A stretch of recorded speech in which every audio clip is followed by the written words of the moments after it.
আসসালামু আলাইকুম, সকলকে স্বাগত জানাচ্ছি আজকে এই ক্লাস লেকচারে। তো আজকে আমি আলোচনা করব হচ্ছে ভৌত রাশি ও পরিমাপ। এটা আমাদের হচ্ছে ফিজিক্সের প্রথম অধ্যায়, চ্যাপ্টার 1 আর কি আলোচনা। তো তার আগে হচ্ছে আমার পরিচয় দিয়ে নিই। আমি আব্দুর রাফিল, এক্স ডেমিয়ান, গ্রুয়েট ইসি তে বর্তমান পড়ালেখা করছি। তো আমরা সামনের দিকে আগাই। তো প্রথমে হচ্ছে আমরা আজকে যেই টপিকটা নিয়ে আলোচনা করব সেটার হচ্ছে আমরা কি শিখবো, এটার আসলে সারাংশগুলো কি সেটা আমাদের জেনে নেওয়া উচিত। যে কোনো একটা অধ্যায়ের শুরুতে আমাদের এই ব্যাপারগুলো জানা উচিত। তো মূলত এই অধ্যায়টা আমাদের হচ্ছে ফিজিক্সের, বা আমাদের যে অধ্যায়টা রয়েছে, পুরো বইটা রয়েছে ফিজিক্সের, সেটা আসলে আমাদের মানে আমাদের সামনের দিকে যে সকল পড়ালেখাগুলো করতে সাহায্য করবে, আমাদের আগ্রহ সৃষ্টি করবে, সেগুলো বা কেন আমরা ফিজিক্স পড়বো এগুলো নিয়ে মূলত টুকটাক আলোচনা করা হয়েছে, ফিজিক্সের ইতিহাস এগুলো। তো এখানে যে সকল উদ্দেশ্যগুলো রয়েছে এই অধ্যায় শুরু, সেটা হচ্ছে আমাদের পড়ার পদার্থবিজ্ঞানের মৌলিক উদ্দেশ্য। যেটা সেটা হচ্ছে পদার্থবিজ্ঞানের মৌলিক উদ্দেশ্য হচ্ছে প্রকৃতির বিষয়বস্তু ও প্রকৃতির আচরণগুলো, প্রকৃতির কোনো ঘটনার পিছনেই ফিজিক্স নেই এরকম কোনো বিষয় নেই বা নীতি নেই। ফিজিক্সে কোনো নীতি কাজ করে না কোনো ঘটনার পিছনে, এরকম কোনো প্রকৃতির কোনো আচরণ নেই আর কি। সেই ব্যাপারগুলো আমাদের হচ্ছে এই অধ্যায়ে আমাদের দেখাবে যে প্রকৃতির যত আচার আচরণ রয়েছে সবগুলোর যে মূল ভিত্তিটা ফিজিক্স বা পদার্থবিজ্ঞান, সেটাই আমাদের এখানে আলোচনা করা হবে। তারপর পদার্থবিজ্ঞানের ব্যাপ্তি, একই কথা যে পদার্থবিজ্ঞানের আসলে অন্তর্ভুক্ত যে বিষয়বস্তুগুলো রয়েছে, তত্ত্ব আর থিওরি, সমীকরণ, তারপর এক্সপেরিমেন্ট, তারপর মেজারমেন্ট, এই সকল যে একটা অবিচ্ছিন্ন অংশ এই পদার্থবিজ্ঞানের, সেটা নিয়ে আলোচনা করা হবে। এবং প্রযুক্তিতে প্রয়োগের ভূমিকা, পদার্থবিজ্ঞানের নীতি ও ধারণাগুলো প্রযুক্তি অগ্রগতিতে কিভাবে ভূমিকা রাখছে সেই ব্যাপারটা নিয়ে আমরা আমাদের এই অধ্যায়ে আলোচনা করা হবে। তো আমরা সামনের দিকে অগ্রসর হই। তো আমরা যদি আমাদের প্রথমে হচ্ছে পদার্থবিজ্ঞানের পরিসর ও শাখা বিন্যাস। একটা পদার্থবিজ্ঞান নিয়ে পড়াশোনা করার সময় আমাদের অবশ্যই জানার প্রয়োজন যে পদার্থবিজ্ঞান কত, মানে এর পরিসরটা কিরকম, এর শাখা বিন্যাসগুলো কিরকম, সেই ব্যাপারগুলো জান। তো পদার্থবিজ্ঞানের যে প্রধান শাখাগুলো রয়েছে সেগুলোর মধ্যে রয়েছে আমাদের বলবিজ্ঞান, তাপবিদ্যা, ইলেকট্রোম্যাগনেটিজম, অপটিক্স এবং মেকানিক্স এগুলো। এবং ক্লাসিক্যাল বা আধুনিক পদার্থবিজ্ঞান, যেটা যেটা মূলত আমাদের 1600 সালের পর বা আইনস্টাইনের পর থেকে যেটা আমাদের যে পদার্থবিজ্ঞানের যে একটা আমূল পরিবর্তন এসেছে, এই আধুনিক পদার্থবিজ্ঞান বা ক্লাসিক্যাল ফিজিক্সে, সেই ব্যাপারটাও হচ্ছে একটা শাখা বর্তমানে পদার্থবিজ্ঞানের। সেটা হচ্ছে ক্লাসিক্যাল পদার্থবিজ্ঞানের যে ব্যাপারগুলো হচ্ছে আধুনিক কোয়ান্টাম তত্ত্ব এবং পারমাণবিক কিছু ঘটনা বিবেচনা, এগুলো হচ্ছে আমাদের পদার্থবিজ্ঞানে, আধুনিক পদার্থবিজ্ঞানে আলোচনা করা হয়। এছাড়াও শিক্ষার প্রসঙ্গ, সেটা তো অবশ্যই আমাদের পদার্থবিজ্ঞানের যে নৈতিকতা, দায়িত্ব, এ ব্যাপারগুলো, বৈজ্ঞানিক ধারণার বিকাশ সম্ভব, এগুলো হচ্ছে আমাদের পদার্থবিজ্ঞানের একটা অংশ বা শাখা পরিসর, যে আমরা কেন ফিজিক্স অধ্যয়ন করব আর কি। তো এই অধ্যায়টা মূলত হচ্ছে একটু মানে ইতিহাস, এমসিকিউ টাইপের। আমি চেষ্টা করেছি আসলে এখানে বোঝার মতো তেমন আসলে খুব বেশি কিছু আছে না, তাও না, কিন্তু হচ্ছে এটা হচ্ছে তোমার এমসিকিউ, ইন্টার এসএসসির যে আমাদের পরীক্ষাগুলো রয়েছে, বোর্ড পরীক্ষাগুলো, তারপর হচ্ছে নির্বাচন পরীক্ষা, এগুলোতে আমাদের হচ্ছে এখানে হচ্ছে এমসিকিউ বা অনুধাবন প্রশ্নগুলো আসে। আর ম্যাথ বলতে শুধুমাত্র হচ্ছে তোমার ভার্নিয়ার স্কেল বা হচ্ছে এই যে এই টাইপের ম্যাথ গুলো আছে ওইটা আসে। তো আমি চেষ্টা করেছি আমার এই স্লাইডের মাধ্যমে সবগুলো ইতিহাস, যেটা পদার্থবিজ্ঞানের ইতিহাস, অনুধাবনগুলো মোটামুটি একটু সহজভাবে ব্যাখ্যা করার জন্য। আমাদের ভিডিওর ডেসক্রিপশনে এইটার অবশ্যই এই স্লাইডটার লিংক দেওয়া থাকবে। এটা সকলের জন্য উপকার হবে আশা করি। তো আমরা অগ্রসর হই পদার্থবিজ্ঞানের ইতিহাস, প্রাচীন, মধ্যযুগীয় ও আধুনিক, তিনটা ধাপে পদার্থবিজ্ঞানটা আসলে অগ্রসর হয়েছে, বা পদার্থবিজ্ঞান যদি বলে আমরা হচ্ছে কি বলে বিকশিত হয়েছে। যেমন একটা নির্দিষ্ট সময় ছিল যখন হচ্ছে প্রাচীন যুগ ছিল, গ্রিক মানে তাদের হচ্ছে দার্শনীয় চিন্তা ভাবনাগুলো, যেটা তাদের চোখে দেখতো, ওই জিনিসটা হচ্ছে মোটামুটি প্রাচীন যুগের একটা অংশ ছিল। তারপর যখন মুসলিম বিজ্ঞানী বা গ্রিকের হচ্ছে ভারতীয় বিজ্ঞানের পুনর্জন্ম ঘটে, তখন হচ্ছে এগুলোর সাথে সাথে গণনা বা ইকুয়েশন ভিত্তিক একটা ফিজিক্সের একটা আলোচনা আসে। প্রাচীন যুগের পর মধ্যযুগীয় এইটা আসলে তখন ফিজিক্সে বলতে গেলে একটা ভালো রকমের একটা বিকশ বিকাশ ঘটেছে, যেটা আসলে মুসলিম বিজ্ঞানী গ্রিক বিজ্ঞানীদের বলে। তবে বেশিরভাগ একটা অবদান ছিল মুসলিম বিজ্ঞানীদের এখানে, গাণিতিক তত্ত্ব, ইকুয়েশন গুলো আমাদের নিয়ে আসার জন্য। এটা মধ্যযুগীয়। আর বর্তমানে আধুনিক যুগ যেটা বলে, নিউটনীয় গতিবিদ্যার পর যে অংশটা চলে আসতেছে, মহাকর্ষ আইন, আইনস্টাইনের আপেক্ষিক তত্ত্ব, এগুলো হচ্ছে, আর বর্তমানে যেগুলো নিয়ে আলোচনা চলতেছে কোয়ান্টাম ফিজিক্স, এগুলো সব হচ্ছে আধুনিক যুগের একটা অংশ। ফিজিক্সের হচ্ছে বলতে গেলে বিকাশের একটা আধুনিক অংশ। তো এখানে হচ্ছে আইনস্টাইনের যে আপেক্ষিকতার তত্ত্বটা রয়েছে, এইটা আসলে ফিজিক্সে বলতে গেলে ক্লাসিক্যাল ফিজিক্স বা আধুনিক যুগের যে ফিজিক্স, এটা একটা মোড় মানে 180 ডিগ্রিতে হচ্ছে আমাদের ফিজিক্সে, মানে পদার্থবিজ্ঞানের যে চিন্তাধারা গুলো আছে, এগুলো হচ্ছে পরিবর্তন করে দেওয়ার জন্য এই আপেক্ষিক তত্ত্বটা একটা বিরাট বড় ভূমিকা পালন করেছে। তো তারপরে আমরা যাই প্রাচীন যুগের একটা, আমরা যদি এই ব্যাপারগুলো নিয়ে অল্প অল্প করি, যে প্রাচীন যুগ, মধ্যযুগ, আধুনিক যুগে, যে হচ্ছে আমি যদি বিজ্ঞানীদের নাম ধরে ধরে তাদের সৃষ্টি বা এই ব্যাপারগুলো নিয়ে তারা কি কাজ করেছে এগুলো নিয়ে যদি একটু আলোচনা করি, তাহলে এই প্রাচীন যুগের মধ্যে আমাদের থ্যালিসের অবদান, পিথাগোরাসের অবদান, ডেমোক্রিটাসের অবদান গুলো খুবই উল্লেখযোগ্য। তো থ্যালিস কি করেছেন? থ্যালিস হচ্ছে প্রথম বিজ্ঞানী যিনি হচ্ছে পৃথিবী যে জল থেকে সৃষ্টি করেছেন বলে ভাবনা এবং প্রাথমিক যে মৌলিক উপাদান নির্দেশন করেন আর কি, মানে স্টাডি, মানে ওনার বলতে গেলে ওনার হাত ধরে স্টার্ট হয়েছে এরকম একটা অবস্থা। তারপর আমরা যদি পিথাগোরাসের অবদানের কথা চিন্তা করি, পিথাগোরাস অবদান নিয়ে আসলে আমার বলার কিছু নেই ওরকম ভাবে। পিথাগোরাস যে জ্যামিতিক সংখ্যা তত্ত্ব বা পিথাগোরাসের যে উপপাদ্য, সেই আমরা জানি যে ভূমি স্কয়ার প্লাস লম্ব স্কয়ার ইকুয়াল টু হচ্ছে অতিভুজ স্কয়ার, যেই মানে একটা যুগান্তকারী একটা উপপাদ্য দিয়েছেন। এটার পিছনে তিনি প্রায় দীর্ঘ একটা সময় মানে হচ্ছে গবেষণা করেছেন, চেষ্টা করেছেন যে আসলে কি ধরনের সংখ্যাগুলো ভূমি বা অতিভুজে হচ্ছে, ভূমি আর লম্বতে কি ধরনের সংখ্যা নিলে অতিভুজ ওই ধরনের একটা সংখ্যার একটা ভালো একটা কম্বিনেশন হয়, এগুলো নিয়ে তিনি বিভিন্ন আলোচনা করেছেন। তো এগুলো হচ্ছে সংখ্যা তত্ত্ব বা বলি, যা পিথাগোরাসের তত্ত্ব বলি, এগুলো একটা বিরাট বড় অবদান রেখেছেন পিথাগোরাস। এছাড়াও আরো অনেক ধরনের অবদান আছে তার। তারপর হচ্ছে ডেমোক্রিটাসের আসি। ডেমোক্রিটাস হচ্ছে প্রথম হচ্ছে পরমাণু তত্ত্বের একটা ধারণা দেন, যে পরমাণু হচ্ছে অবিভাজ্য বা এরকম একটা ধারণা ফার্স্ট তিনি আমাদের নিয়ে আসেন।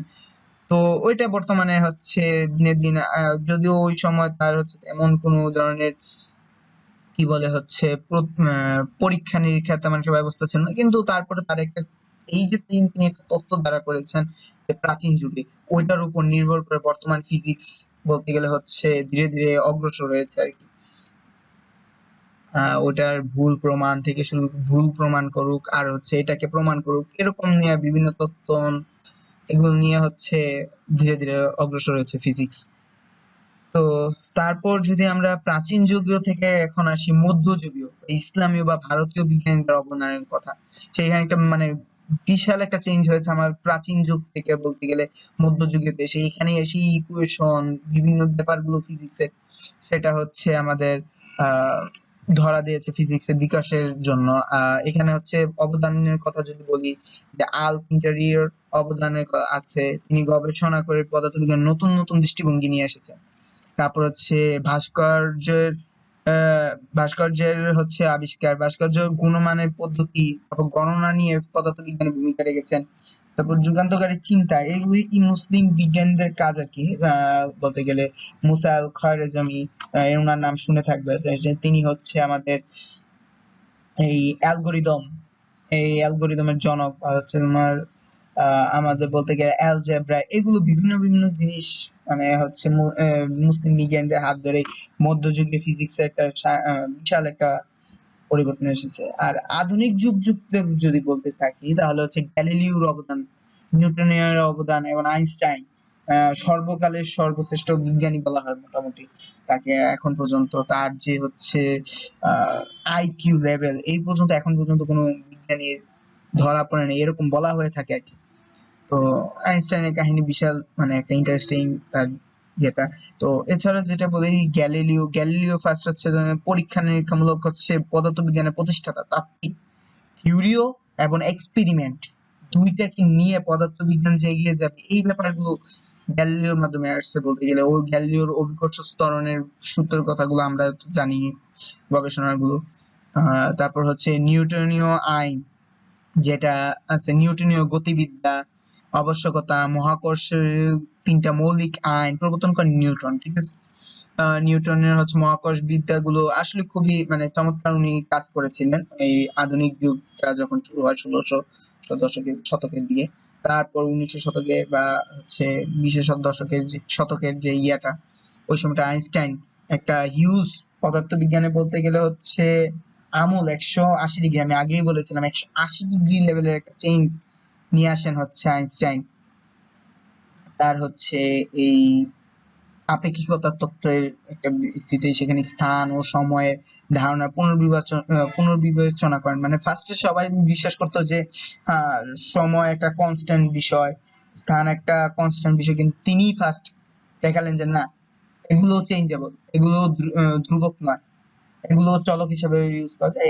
এই ব্যাপারগুলো আসলে নিয়ে এসেছেন। তো এরকম অনেক অনেক তথ্য বিভিন্ন বিজ্ঞানী, আমি এখানে মোটা দাগের যে বিজ্ঞানীগুলোর নাম বললাম সেগুলো তো আছেই।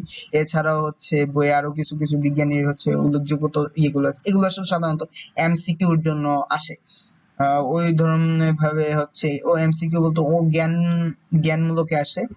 ওইভাবে অনুধাবন বা হচ্ছে এগুলো নিয়ে আসে। তবে বলতে পারে যে হচ্ছে মধ্যযুগীয়, প্রাচীন এবং আধুনিক যুগে যে হচ্ছে ফিজিক্সের যে ক্রমবিকাশ এগুলো নিয়ে তাত্ত্বিক আলোচনা, এগুলো নিয়ে আলোচনা করো 3 মার্ক বা 4 মার্ক এরকম আসতেও পারে, তবে এরকম আসে না সাধারণত। আচ্ছা, তারপর আসলে ওইগুলোর যেই মানে হচ্ছে এই যে পদার্থবিজ্ঞানের যেই আবেদনগুলো মানে অবদানগুলো বিজ্ঞানীদের, সেগুলোর উপর ভিত্তি করে পদার্থবিজ্ঞানের মূল উদ্দেশ্য তৈরি হয়েছে। আমাদের পদার্থবিজ্ঞান প্রাকৃতিক প্রকৃতির যত আচার আচরণ, মৌলিক নীতি সব হচ্ছে পদার্থবিজ্ঞান দিয়ে ব্যাখ্যা করা সম্ভব। ধরো যদি আমি বলি যে লাইট আলো দেয়, সেটাও যেরকম হচ্ছে পদার্থবিজ্ঞান দিয়ে ব্যাখ্যা করা সম্ভব। সূর্য সূর্য আলো দেয়, সেটাও পদার্থবিজ্ঞান দিয়ে ব্যাখ্যা করা সম্ভব। ইভেন আমাদের যে আমরা যে মোবাইল বা তোমার হাতে যে হচ্ছে মোবাইল বা হচ্ছে ল্যাপটপ এগুলো যে ব্যবহার করতেছো, এগুলো সবই হচ্ছে পদার্থবিজ্ঞানের একটা মানে যুগান্তকারী আবিষ্কার, বা এতে কোনো না কোনো তথ্য দিয়েই, পদার্থবিজ্ঞানের কোনো না কোনো তথ্য দিয়েই এগুলোর পেছনে হচ্ছে আবিষ্কারটা এসেছে, বা যেটাই বলি আমরা। এছাড়া হচ্ছে প্রযুক্তির উন্নতি অবদান, যেটা ধরো একটা সময় যখন ছিল, আমি হচ্ছে একটু বলি, ধরো যখন প্রথম হচ্ছে বোম বা হচ্ছে ইয়েগুলো ছিল, তখন হচ্ছে একটা ছিল যে একটা নির্দিষ্ট এরিয়া বা একটা পাহাড় ধ্বংস করার মতো ডিনামাইট বা এরকম প্রযুক্তি ব্যবহার করতো। কিন্তু এরকম ছাড়াও যে হচ্ছে তোমার এখন বর্তমানে কি আছে, পারমাণবিক বোম আছে। এগুলো হচ্ছে কি জাস্ট হচ্ছে প্রযুক্তি, যদিও এটা মরণাস্ত্র বা হচ্ছে একটা দিক দিয়ে হচ্ছে এই জিনিসটা মানুষের উন্নতি লাগে না, কিন্তু ডিফেন্স বলো, নিরাপত্তা বলো, এগুলো দেশের নিরাপত্তা এগুলো স্বার্থে এগুলো দরকার আছে। এছাড়াও আরো কিছু যদি মানে হচ্ছে তোমাদের হচ্ছে উদাহরণ দিই আমি। ধরো আমাদের যে প্রথম যখন আমরা যখন কম্পিউটারের ইতিহাস পড়ি তখন কি হয়, জানি আমরা যে কম্পিউটারের একটা হচ্ছে একটা পুরো রুমই লাগতো, একটা পুরা বিল্ডিং এর মতো একটা পুরো রুম লাগতো, যে ওখানে হচ্ছে কম্পিউটার, মাইক্রোপ্রসেসর রাখবে, প্রসেসরটা রাখবে, তারপর হচ্ছে কম্পিউটার ক্লিক বা কিবোর্ড, তারপর হচ্ছে বিভিন্ন জিনিস, র্যাম রম, বিশাল হিউজ একটা বিষয়, যেটাকে হচ্ছে তোমার ঠান্ডা করতেই লাগতো বিশাল একটা অ্যামাউন্টের পানি। তো তখন ওটার কত ছিল, এত পরিমাণে একটা বড় কম্পিউটারে দেখা যেত, তখন দেখা যাচ্ছে 4 MB, 4 MBর একটা মেমোরি বা 4 MB, হ্যাঁ এরকম টাইপের একটা হার্ড ডিস্ক চলতো। এখন কি আসছে, এখন আমাদের মানে মেমোরির সাইজ যত মানে বৃদ্ধি পাইছে, আমাদের ল্যাপটপ বলো, মোবাইল বলো, এগুলো আরো কি হয়ে আসছে, আরো ছোট হয়ে আসছে ব্যাপারগুলো।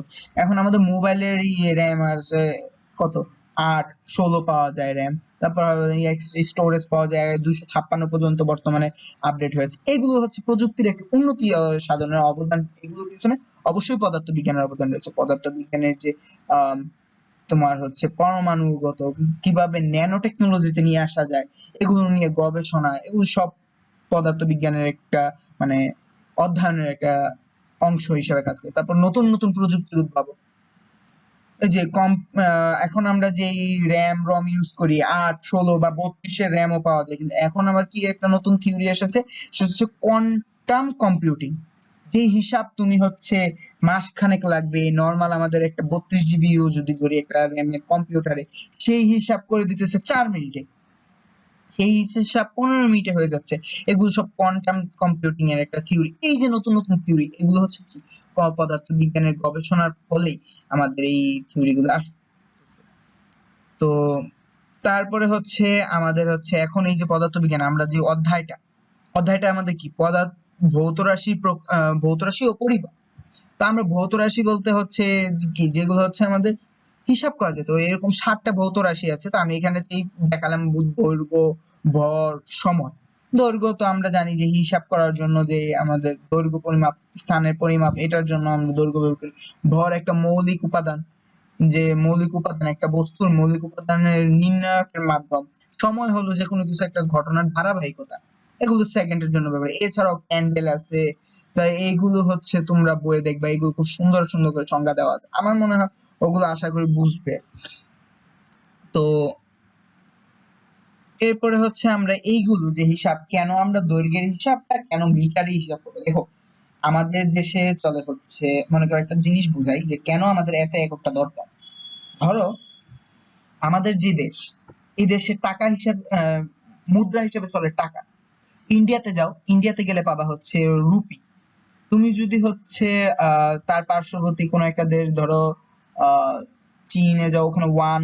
তারপর হচ্ছে তুমি যদি হচ্ছে সৌদি আরব বা কাতার যাও, ওখানে হচ্ছে রিয়াল। আর এবার আমেরিকায় যাও তখন হচ্ছে কি ডলার। তো এত চেঞ্জ কেন? আবার সিঙ্গাপুর গেলে সিঙ্গাপুরি ডলার, ডলারের আবার চেঞ্জ আছে। তাহলে আমি যখন হচ্ছে কোন একটা দেশের সাথে হচ্ছে বাণিজ্যিক চুক্তি করব, কোনো কিছু একটা আদান প্রদান করব, তখন আমার একটা স্ট্যান্ডার্ড কিছু একটা দরকার। তো স্ট্যান্ডার্ড হিসেবে আমি টাকার ক্ষেত্রে ধরে নিচ্ছি ডলার। তো এরকম আমার দেশে যদি আমি আহ 1 গ্রাম 2 গ্রামে হিসাব করি যে কোনো কিছু, মনে ধরো একটা কেকের কোম্পানি কি করলো, কেকের কোম্পানি আমাদের দেশে মনে করো হিসাব করে 100 গ্রাম কেকের দাম হচ্ছে 100 টাকা। কিন্তু বাইরের দেশে হিসাব করতে যখন যাবে তখন হচ্ছে ধরো 100 গ্রাম না, ধরো 100 কি বলে তোমার হচ্ছে পাউন্ড, 100 পাউন্ড ধরো, এত পাউন্ড হয় না যদিও, 5 পাউন্ড ধরি। তো 5 পাউন্ডের কেকের দাম যদি ধরি আমি ধরো 500 টাকা, তাহলে বাইরের দেশে আমাদের হচ্ছে যে কোনো একটা এই কেকেরই অন্য একটা হিসাবে হিসাব করলো, তুমি কেজিতে হিসাব করো, এখানে মনে করো কেজি বা গ্রামে ধরো, গ্রামে হিসাব করে ধরো হচ্ছে তখন হিসাব করলো 500 গ্রামে 600 টাকা, ওদের একটা হিসাব। আবার এখন আমি ওই দেশের সাথে আমার যখন কেক বাণিজ্য করবো, ধরো কেকটা এই দেশ থেকে তৈরি করে ওই দেশে পাঠাবো, তখন তো আমি ঝামেলা করে যাব। ওরা হিসাব করে গ্রামে, আমি হিসাব করি পাউন্ডে। তখন কি করতে হবে, আমাদের স্ট্যান্ডার্ড একটা হিসাবে নিয়ে আসতে হবে যে কেজি, কেজি এরকম একটা স্ট্যান্ডার্ড। ভর মাপের ক্ষেত্রে, ভর মাপার ক্ষেত্রে পরিমাপের জন্য এই স্ট্যান্ডার্ড হচ্ছে কেজি। তখন আমি হিসাব করব যে হ্যাঁ, পাউন্ডের কথা বাদ, ওরও হচ্ছে গ্রামের কথা বাদ, আমার হচ্ছে কেজিতে হবে। 1 কেজি কেকের দাম কত, 1 কেজি কেকের দাম ধরলাম 1000 টাকা, দেন ওকে ফাইন, ডিল ফাইনাল। 1000 টাকা না, তখনও আবার ডলার। এই যে স্ট্যান্ডার্ড গুলো, এই যে আমি যে একটা স্ট্যান্ডার্ড ধরলাম যে হ্যাঁ এই স্ট্যান্ডার্ডে আমিও হিসাব করব, ও হিসাব করবে, তখন আমাদের মধ্যে আন্তঃবাণিজ্যিক হচ্ছে চুক্তিগুলো হবে। তো ওই হিসাবগুলোর জন্যই আসলে আসছে হচ্ছে মৌলিক এসআই একক বা বাস্তব উদাহরণ।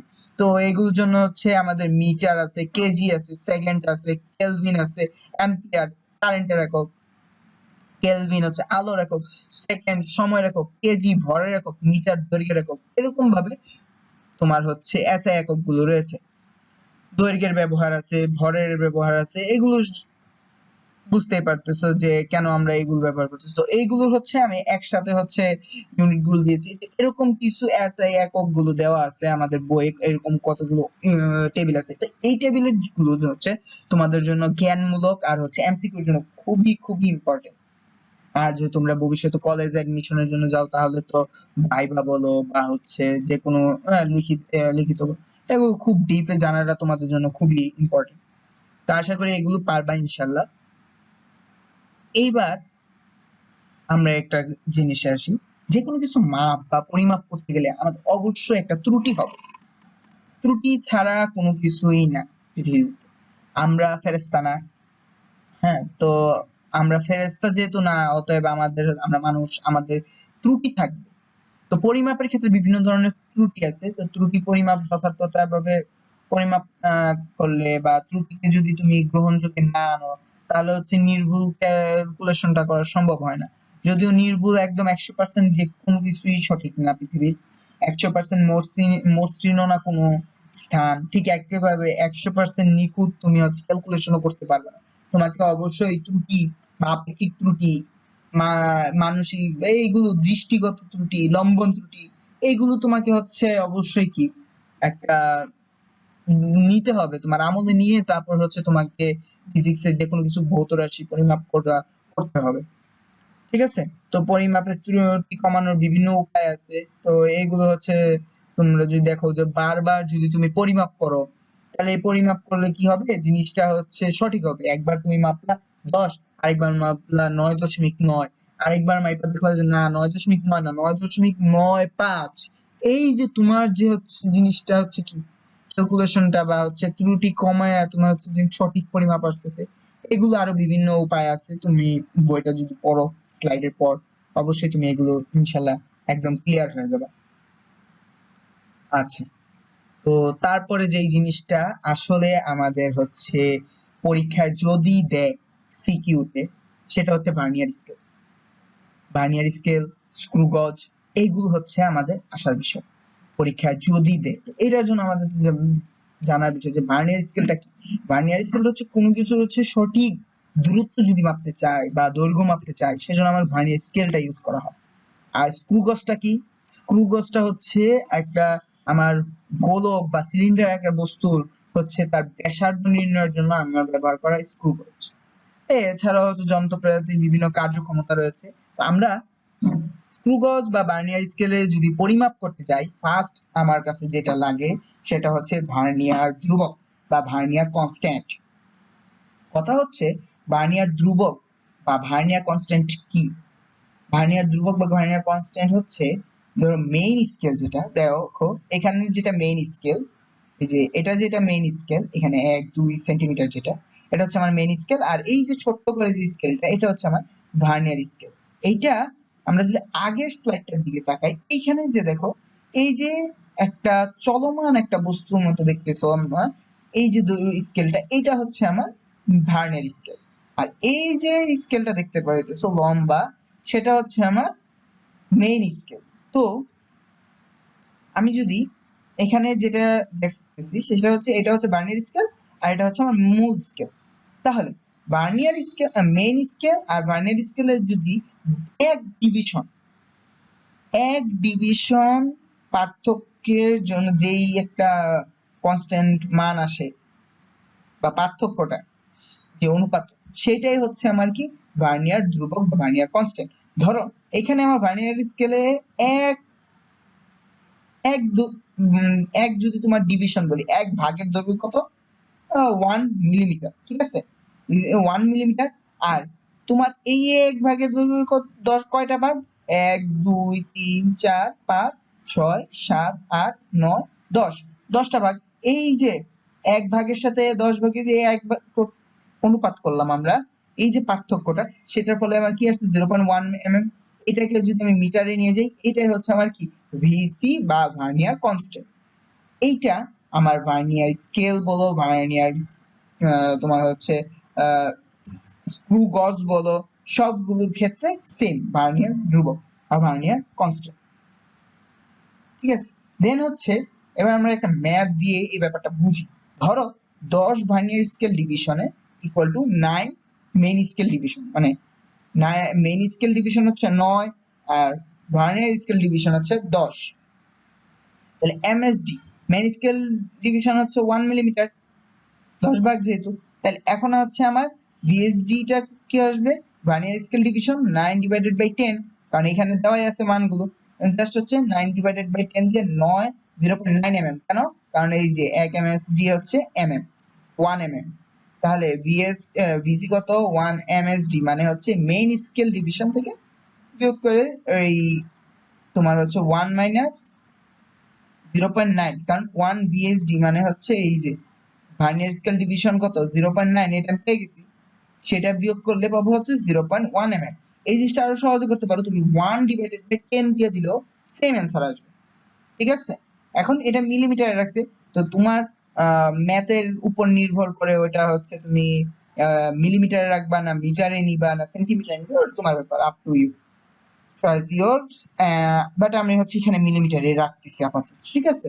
ওকে, তাহলে আমি যদি হচ্ছে এবার এটা যদি হিসাবটা করতে যাই, তখন হচ্ছে MSR মেইন স্কেল রিডিং, আমার মেইন স্কেল রিডিং ধরলাম হচ্ছে 2.3, এখানে 2.3 আমার মেইন স্কেল রিডিং, এই যে এইখানে ধরলাম, এটা বক্সের ভিতর রাখার পর যতটুকু দৈর্ঘ্য দেখে মেইন স্কেলে সেটা হচ্ছে আমার 2.3 সেন্টিমিটার।